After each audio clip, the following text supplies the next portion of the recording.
জাহিলিয়াতের যুগ আমরা অনেক আগে শুনেছিলাম, কিন্তু নিজের চোখে দেখা হয়নি। এই ভিডিওটা দেখার পরে বুঝলাম যে আসলে জাহিলিয়াতের যুগ এখন আমরা চলিতেছি। আরো অনেক ঘটনা আছে।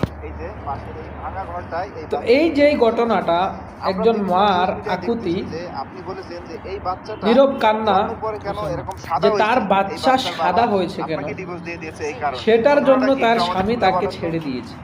বাচ্চা এরকম হয়েছে বলে আমাকে তালাক দিয়ে তো আসলে এমন অমানুষ আমাদের মাঝে এখনো বসবাস করে, সাদা হওয়ার কারণে যে আমাদের মতো মানুষ হয়নি রূপী কেন? হায়না। তাহলে এই প্রশ্নের উত্তর কে দিতে পারবে? সে বাবা নামের কলঙ্ক। কেউ বাচ্চা আমাদের মতো হয়নি কেন, সাদা কেন, পুরো জাতি আমাদের মতো হয়নি কেন?